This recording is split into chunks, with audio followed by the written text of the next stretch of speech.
मैं ही जिस पर कृपा करता हूं तो उसके बंधन में आ जाता हूं। भगवान को कोई बांध नहीं सकता अपने पौरुष से। इस प्रकार मैया यशोदा ने ऊखल से बांध दिया। कन्हैया को देव ऋषि नारद के बाग की याद आ गए।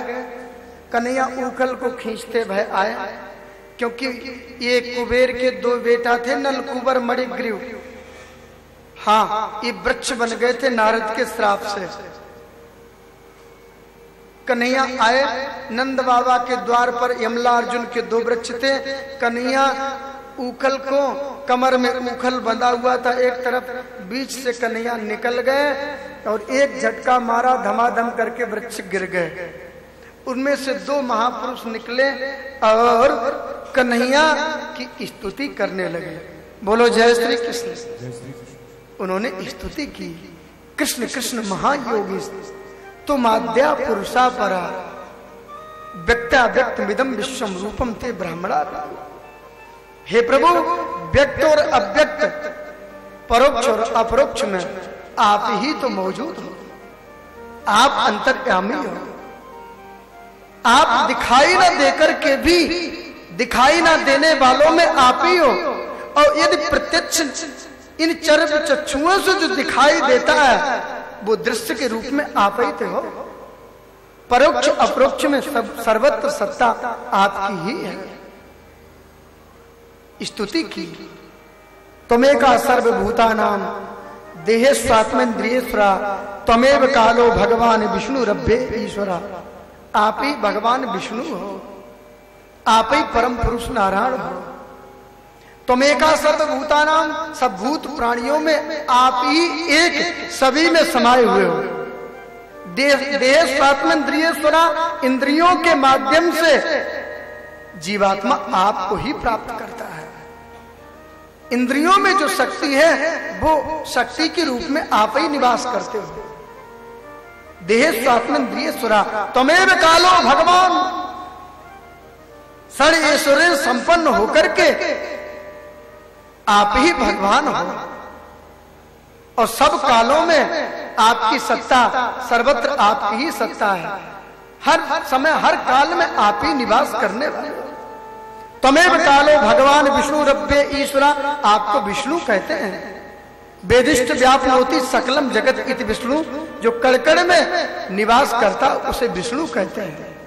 वेदिष्ट व्यापनोति सकलम इति जगत इति विष्णु, आप विष्णु हो। बड़ी सुंदर स्तुति की। और अंत में कहते हैं, प्रभु ये कृपा करो। क्या? नलकुबर स्तुति करते हैं। बोले बाणी गुणानु कथने श्रवणौ कथाया, हस्तौ च कर्म सुमनस्तव पादयोर्न, स्मृत्या शिरस्तव निवास जगत प्रणामे, दृष्टिम सताम दरसनेस्तु भवत्तनूना। हे प्रभु, वाणी गुणानु कथने, मेरी वाणी आपका गुणानुवाद करे। वाणी से निरंतर आपका गुणानुवाद करो। वाणी गुणानु कथने श्रवणौ कथायाम, मेरे कान सदैव आपकी कथाओं को सुनते रहे। हस्तौ च कर्म सुमनस, इन हाथों से सदैव आपकी सेवा का कार्य करता रहूं। तब पादयोर ने, मैं अपने पैरों से सदैव आपकी प्रदक्षिणा करता रहूं। और मुझे क्या चाहिए? स्मृत्या शिरस्तव निवास, मन से सदैव मैं आपका स्मरण करता रहूं। जगत दृष्टिम सताम, मेरी दृष्टि आपके स्वरूप में लगी है। दर्शनेस्तु भवत तनूना, स्तुति की स्तुति करके चले गए। हाँ, बोलो जय श्री कृष्ण। यमला अर्जुन का उद्धार किया। कन्हैया 5 वर्ष के हो गए, दिगंबर घूम रहे थे। पहले 5 वर्ष के बालक भी दिगंबर घूमते थे। हाँ, आज आंगन में ठुमक ठुमक कर घूम रहे थे, अचानक एक फल वाली आ गई अपने टोकरे में रंग बिरंगे फल लेकर के। आवाज लगाई, अरे फल ले लो री फल।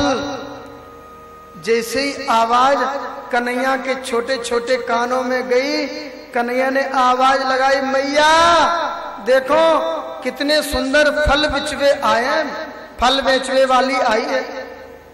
ऐसे आवाज लगा के कन्हैया घर के अंदर घुस गए और अनाज के दाने अंजलि में भर करके ला रहे हैं। बोलो जय श्री कृष्ण।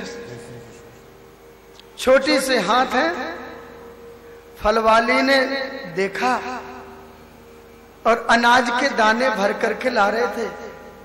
आज भी कहीं कहीं गांवों में ये प्रथा है, कोई भी वस्तु बिकने आ जाए तो अनाज लेके जाते हैं, उसके बदले में वो वस्तु खरीदते हैं।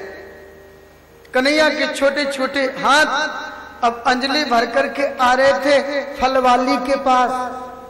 फल वाली के पास आए तो बीच उंगलियों में से एक एक दाने टपकते जा रहे हैं। जब तक फल वाली के टोकरे के पास आए, 2-4 दाने बचे, उसमें छोड़ दिए, ले कल आएगी ना तो बाबा से बहुत सारो अन्न तो को दिवा दूंगो, अब तू मोको फल दे।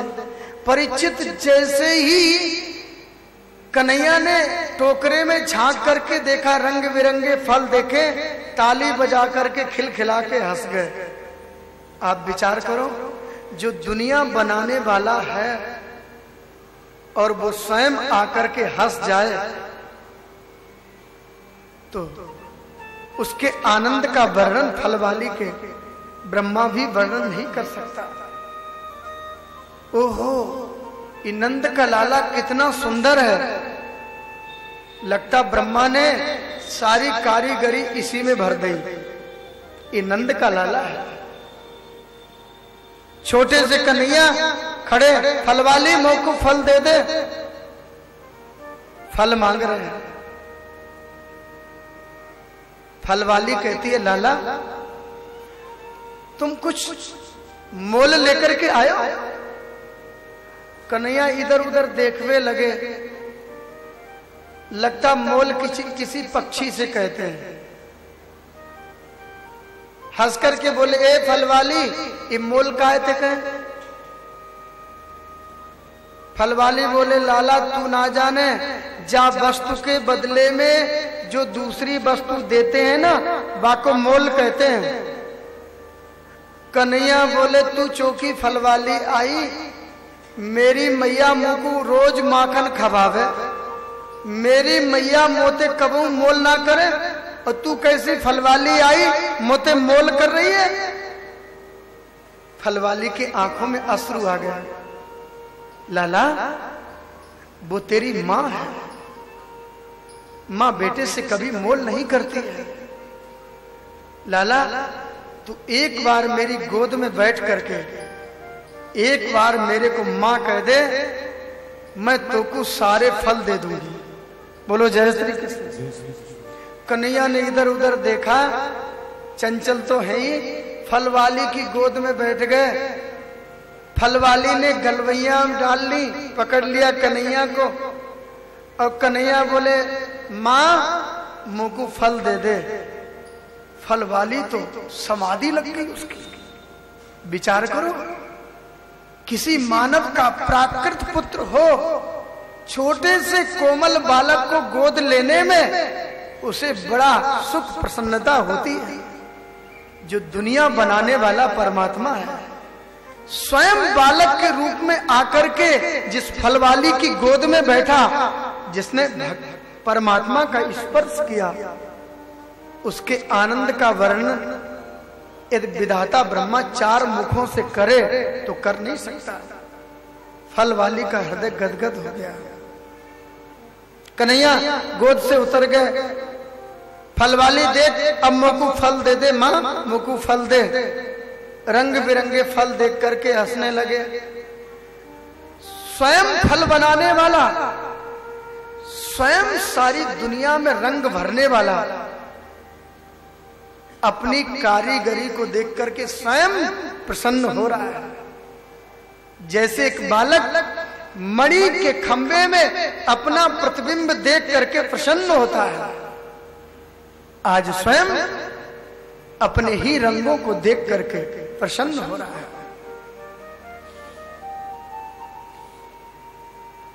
कि फलों में रंग भरने वाला कौन है?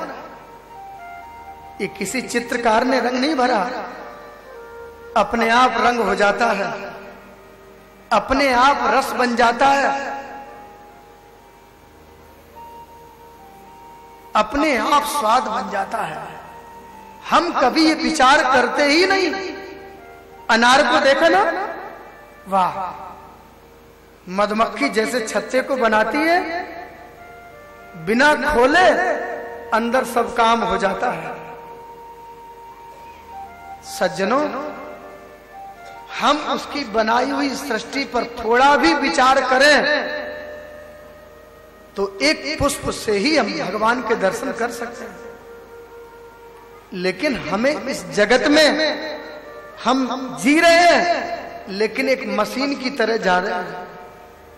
मशीन है ना, बटन दबाया चलने लगी, दूसरा बटन दबाया बंद हो गया। ऐसे ही तो हमारा जीवन है। हम उसकी कारीगरी पर थोड़ा सा विचार करें तो देखते ही जीव को वैराग्य हो जाएगा। बोलो जय श्री कृष्ण। वो दुनिया बनाने वाला है। सुखदेव जी कहते, राजन, फल वाली ने फल दिए, पहले तो बातों में लगा के रखा, यदि मैं इसकी अंजलि भर दूंगी, जो इसके दर्शन का आनंद मिल रहा है ना, वो लुप्त हो जाएगा, ये चला जाएगा। बातों में लगा लिया। कन्हैया बोले, तू बात करेगी कि मुझको फल देगी? हाँ लाला, आओ मैं फल देती हूँ। तो कन्हैया ने कहा काम किया, बोले अपनी अंजलि लाओ। तो अंजलि बनाई, तो अंजलि भी कैसे बनाई पता है? ऐसे। बालक बड़े होशियार होते हैं, ऐसे करेंगे, दो चार फल आएंगे। तो कन्हैया ने कहा काम किया, ऐसे कर लिया, ऐसे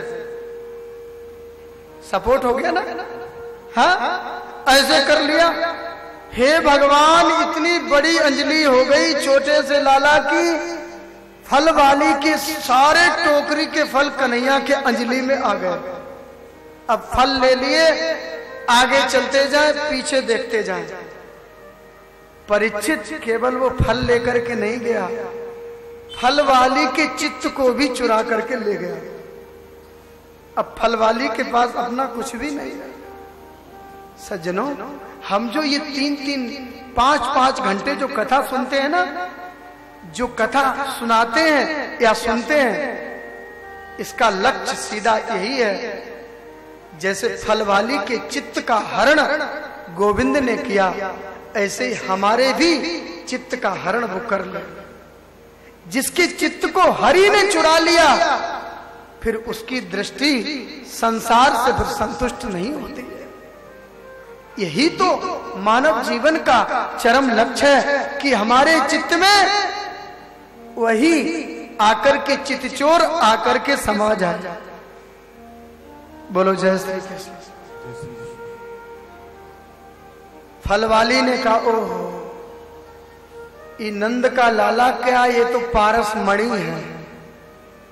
टोकरी उठाई, बहुत भारी भारी लगी उसे, चल पड़ी, मन में विचार कर रही थी, अब आज से फल बेचने मैं किसी के द्वार पर नहीं जाऊंगा। अब मेरे पैर किसी के द्वार पर नहीं जाएंगे, हमारी वाणी अब दोबारा आवाज नहीं लगाएगी दूसरे द्वार पर, फल ले लो री फल, क्योंकि नंद के लाला को फल दे चुकी हूं। फल वाली अपनी कुटिया में पहुंची, देखा तो उसकी सारी कुटिया मैल रत्नों से भरा है। ले जाओ, खाली नहीं। ये फलवाली कौन है? ये फलवाली पूर्व जन्म की निषाद राज की मां है। भगवान राम ने कहा था मैं आऊंगा, विलंब होने के कारण नहीं जा पाए, तो आज उसकी इच्छा पूरी की। जीवात्मा कहता है भूल जाता है, लेकिन परमात्मा जिसे वचन दे उसे दूसरे युग में भी भूलते नहीं। फलवाली ने अपने जीवन के जितने भी फल थे भगवान को समर्पित कर दिए। हम लोग कर्म करते हैं फल की आशा से, लेकिन फलवाली ने कर्म किया, फल मिला, लेकिन फल को भी भोग नहीं किया, भगवान को समर्पित कर दिया। क्योंकि भोग का अधिकार जीवात्मा का नहीं है, फल का अधिकार, भोग का अधिकार परमात्मा का है। जीव फल का भोग करेगा तो रोगी होगा।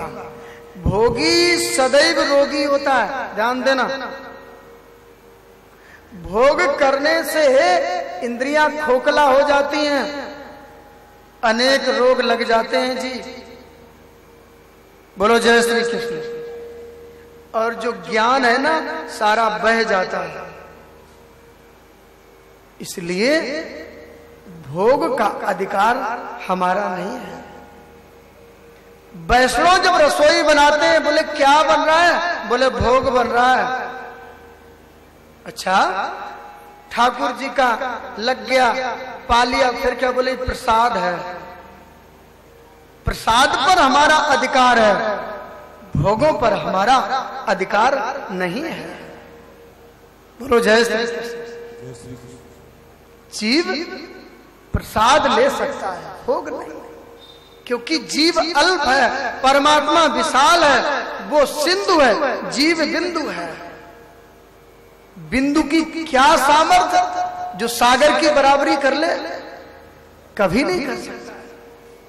सुखदेव जी कहते, राजन, ब्रजवासियों को अब कन्हैया धीरे धीरे बड़े हुए। एक दिन एक गोपी आई मैया के पास। अरे मैया, मैया बोली क्या बात है? बोले हम गोबर लेवे आई हैं, मिलेगा?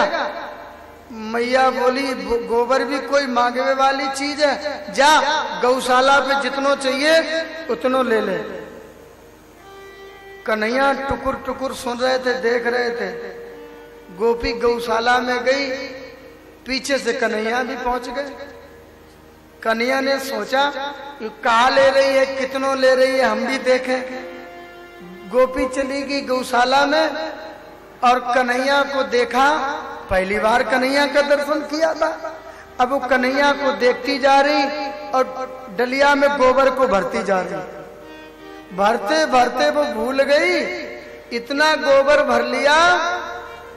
अब डलिया को उठा रही है, अब डलिया उठ ही नहीं रही। गोपी कहती, लाला कन्हैया। हाँ गोपी। बोले यहाँ पे आओ। कन्हैया क्या बात है? अरे लाला तेरी बड़ी कृपा होगी, मेरी डलिया को उछा के सिर पे रख दे। कन्हैया बोले वाह, हम ही गौशाला का गोबर दे, हम ही अपने हाथ खराब करें? ना लाला, तू एक बार मेरी डलिया को उछा दे। कन्हैया बोली तेरी डलिया को तो उछा देंगे, लेकिन मोकू तू कहाँ देगी? गोपी बोली लाला, ये तू मेरी डलिया को उछा देगो ना तो तुमको माखन दूंगी, माखन। अच्छा, तब तो बहुत बढ़िया। डलिया को उछा करके कन्हैया ने सिर पे रख दिया और गोपी ने कन्हैया को इतने पास नजदीकी से पहली बार देखा। उसे तो बड़ा आनंद मिला, दौड़ के गई, डलिया को पटक आई, दोबारा फिर आ गई। दोबारा आ गई, भरते भरते डलिया भर ली। लाला कन्हैया यहाँ पे आ। कन्हैया आ गए। अरे लाला बड़ी कृपा होगी, डलिया को ऊंचाए दे। कन्हैया बोले देख डलिया को तो ऊंचा दूंगो, लेकिन हिसाब पक्को पक्को होना चाहिए। लाला कन्हैया मतलब का कहना चाहो? कन्हैया बोले मैं यूं कहना चाहूं, जितने बार डलिया ऊंचाऊंगो उतने ही माखन के गोला खाऊंगो।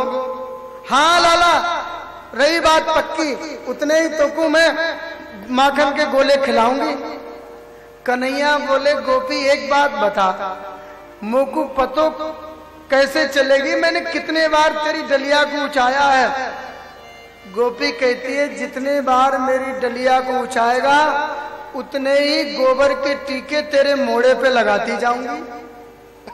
हाँ, कन्हैया की बात समझ में आ गई और गोपी तो अपना काम बना रही है। बोलो जय श्री कृष्ण। उसे तो भगवान का स्पर्श चाहिए, ये जीव ही तो है। अब तो इतने बार गोपी आई, कन्हैया के इतने मोड़े पे टीके लगाए गोबर के, सारा मोड़ो ही गोबर के टीकों से भर गया। कन्हैया हंसते हुए आए मैया के पास। अरे मैया देख। जैसे ही मैया ने देखा, मैया बोली लाला दारी के तुकी केने गोबर गणेश बना दियो है, चल साफ कर। जैसे मैया ने ऐसे किया तो कन्हैया ने हाथ पकड़ लिया। ना मैया, मैया बोली क्यों? ना मैया, इतने हाथ लगा दियो तो सारो हिसाब चौपट है जाएगो। का मतलब? मैया जितने गोबर के टीके लगे हैं ना उतने ही माखन के गोला मिलेंगे खावे को, इतने मिटा दिए तो सारा हिसाब चौपट हो जाएगा। मैया बड़ी प्रसन्न है गई। देखो घर में लाखन गैया है, कितना मक्खन होता है, लेकिन दारी के इस मक्खन को ही लोभी बनो रहे। बोलो जय श्री कृष्ण। शेष महेश दिनेश गणेश सुरेश जाए निरंतर ध्यान, ताई अनादि अनंत अखंड अछेद अवेद वेद बता दे। नारद से सुख व्यास रटे, पचिहारे तहु पुन पार न पावे। ताई अहीर की छोहरियां छचियावर छाछ पे नाच नचा। वो विश्वंभर परमात्मा माखन के गोले पे ठुमका मार करके नाचता है। अरे लाला सुंदर सो तू नाच दिखा दे तो मैं अपने घर को छाछ पिवाऊंगी।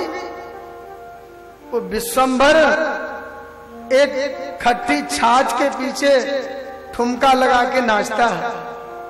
ऐसा वो परमात्मा है। प्रेम का पिपासु परमात्मा भी है। बोलो जय श्री कृष्ण। हाँ, अनेक भगवान ने लीलाएं की, बड़ी माधुर्यमयी लीलाएं। बोलो जय श्री कृष्ण। कन्हैया धीरे धीरे बड़े हुए।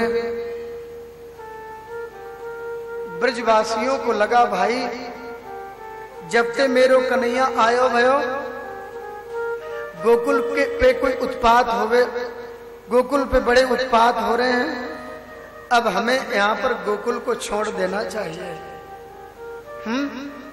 हमारे कन्हैया प्रसन्न रहे। माने साधक ये विचार करता है कि हमें भले ही इंद्रिय जन सुख को छोड़ने पड़ा, लेकिन हमारे प्रभु प्रसन्न रहे। गो माने इंद्रिय, कुल माने समूह। आज ब्रजवासी अपनी इंद्रिय जन सुख को भी छोड़ रहे हैं। गोकुल त्याग का मतलब ये है। तैयारी कर दी, विचार किया कहां पर चलना चाहिए।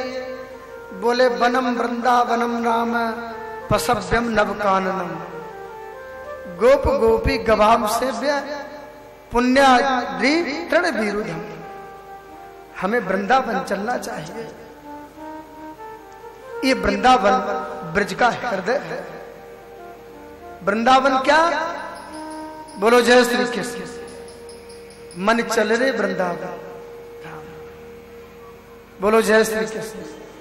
मन चल रे, मन चल रे वृंदावन धाम, राधे राधे गाएंगे।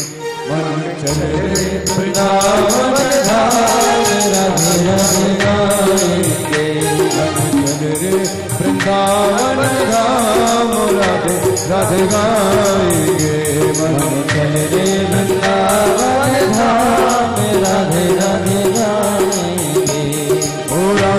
राधे गाएंगे, राधे राधे गाएंगे, श्यामा श्यामा गाएंगे, श्यामा श्यामा गाएंगे, राधे राधे गाएंगे, राधे राधे गाएंगे, श्यामा श्यामा गाएंगे, श्यामा श्यामा गाएंगे, मिल जाए मिल जाए श्यामा श्याम राधे राधे गाएंगे, मिल जाए श्यामा श्याम राधे राधे गाएंगे।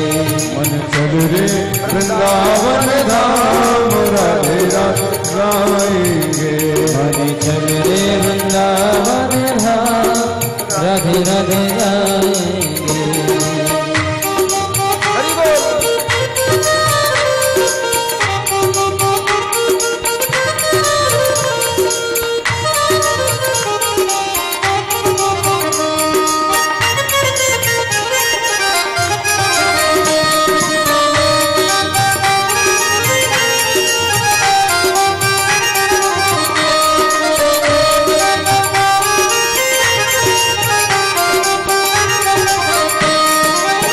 वृंदावन में बांके बिहारी, वृंदावन में बांके बिहारी, वृंदावन में बांके बिहारी, वृंदावन में बांके बिहारी, बांके बिहारी की महिमा है न्यारी, बांके बिहारी की महिमा है न्यारी, बांके बिहारी की महिमा है न्यारी, बांके बिहारी की महिमा है न्यारी। तुम्हें मिल जाए तुम्हें मिल जाए श्यामा श्याम राधे राधे गाएंगे, तुम्हें मिल जाए श्यामा श्याम राधे राधे गाएंगे, हे राधे राधे गाएंगे, राधे राधे गाएंगे, श्यामा श्यामा गाएंगे, श्यामा श्यामा गाएंगे, राधे राधे गाएंगे, राधे राधे गाएंगे, श्यामा श्यामा गाएंगे, श्यामा श्यामा गाएंगे।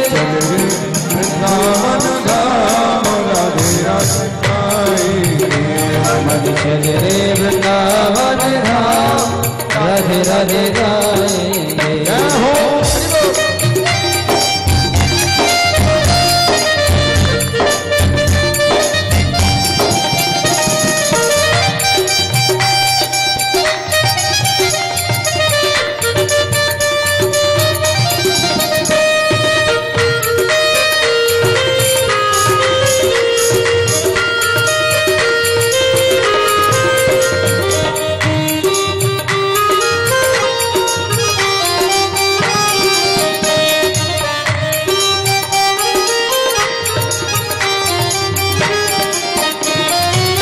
वृंदावन में राधा वल्लभ, वृंदावन में राधा वल्लभ, वृंदावन में राधा वल्लभ, वृंदावन में राधा वल्लभ, राधा वल्लभ के दर्शन दुर्लभ, राधा वल्लभ के दर्शन दुर्लभ, राधा वल्लभ के दर्शन दुर्लभ, राधा वल्लभ के दर्शन दुर्लभ। झांकी झांकी उन्हें सुबह शाम राधे राधे गाएंगे, झांकी सुबह शाम राधे राधे गाएंगे, राधे राधे गाएंगे, राधे राधे गाएंगे, श्यामा श्यामा गाएंगे, श्यामा श्यामा गाएंगे, राधे राधे गाएंगे, राधे राधे गाएंगे, श्यामा श्यामा गाएंगे, श्यामा श्यामा गाएंगे। वृंदावन धाम राधे गाएंगे, मन चल रे वृंदावन धाम राधे राधे गाएंगे।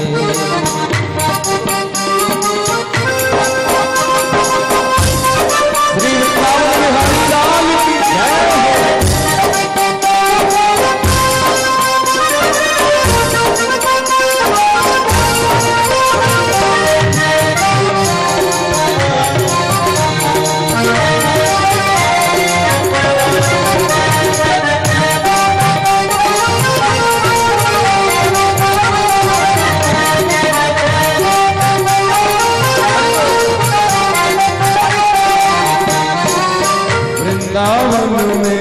यमुना किनारा वृंदावन में